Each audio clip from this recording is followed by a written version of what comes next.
Hello everyone, welcome back to my YouTube channel.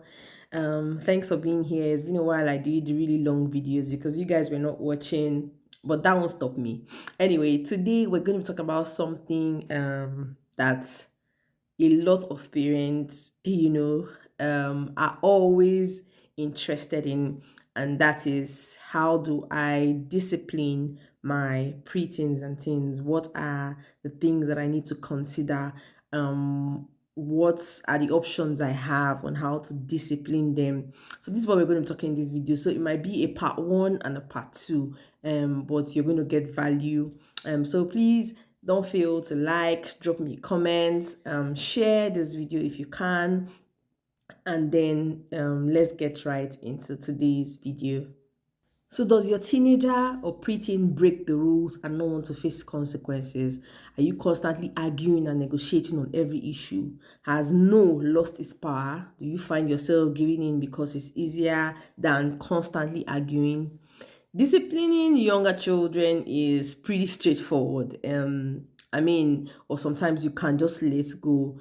But as our children move into adolescence, knowing how to implement discipline and consequences will produce the desired effect can be an overwhelming challenge. So, what is the most effective form of discipline?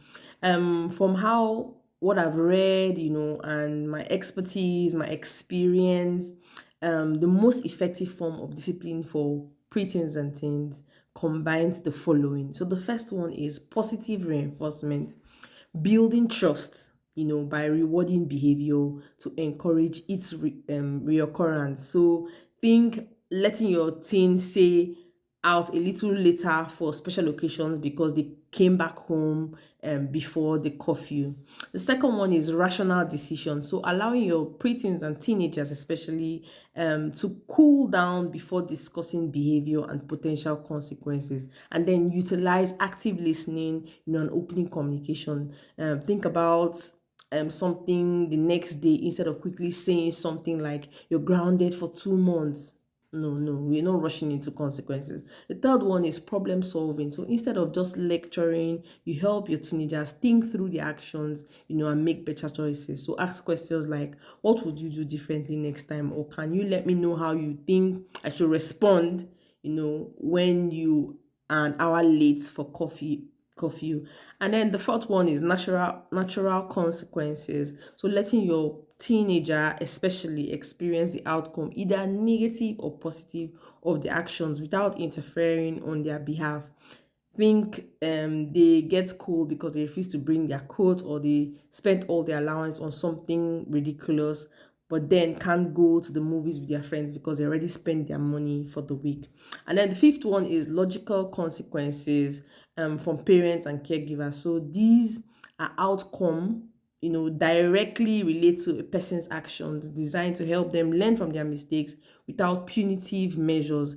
They should be related to behavior, respectful and reasonable, or proportional to the issue at hand.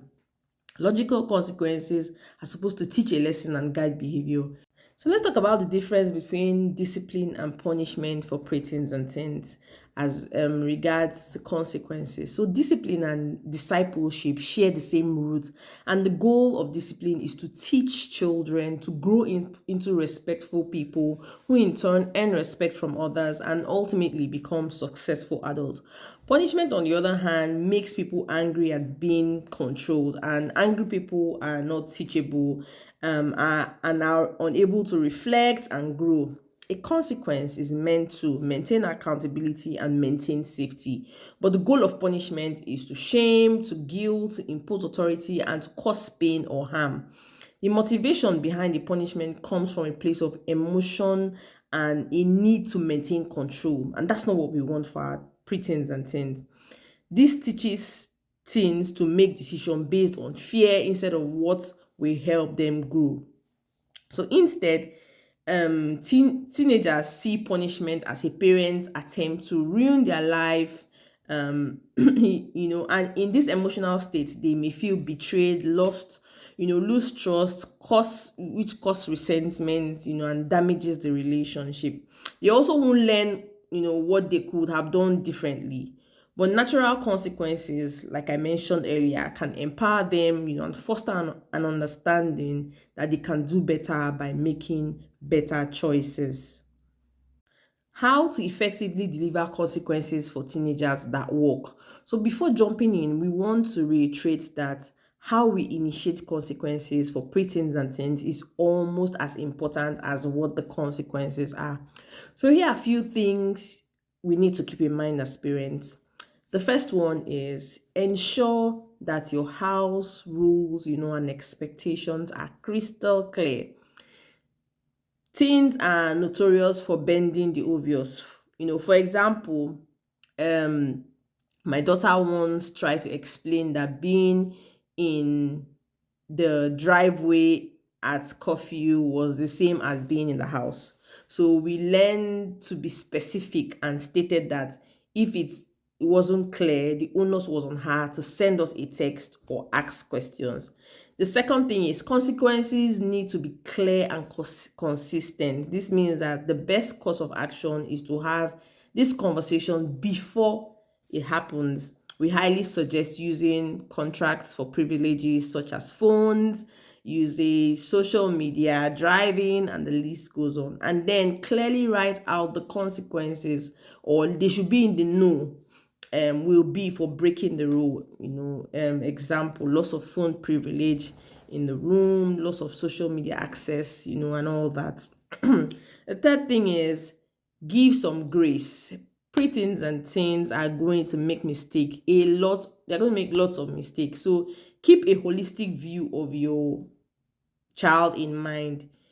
If they are a few minutes late, while returning their devices, because they had to finish what they were doing, don't kill their experience by overreacting or by grounding them. Sometimes just leave.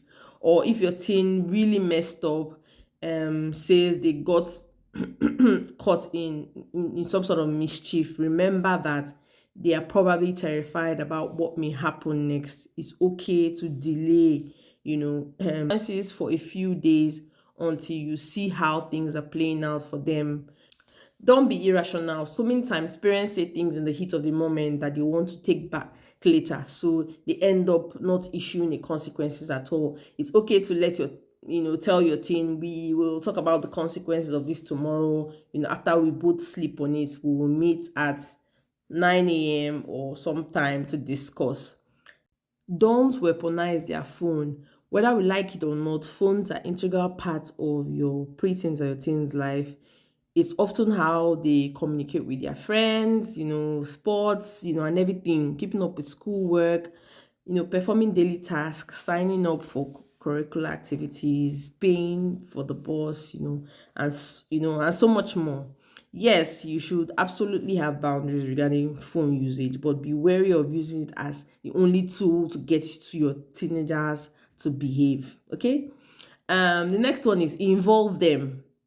No, that doesn't mean they pick their own consequences. But when talking about some house rules, ask some leading questions like, what would be a good consequences if you broke these rules? Carry them along. Or how do you think we should respond if we find out you're not doing the right thing? This encourages critical thinking, and helps our children think the problem through to the end. And then the last one, don't negotiate with them. Some of us have preteens and teens that love to argue, that love to debate. Sometimes can talk in disrespectful tones because they are not getting their way. And that the reason why we encourage parents to have a set of consequences available, in advance, is because it takes, the emotion out of it. It's something that they already know that this is what will happen when we do this. We've already agreed. So if a teen is losing it, simply walk away. Let them know that you are happy to resume the conversation when they can communicate in a calm, and collected matter, but the consequences still remains. Okay. I think I'll stop here for part one, and then in part two, we're going to talk about types of consequences. So stay tuned for part two.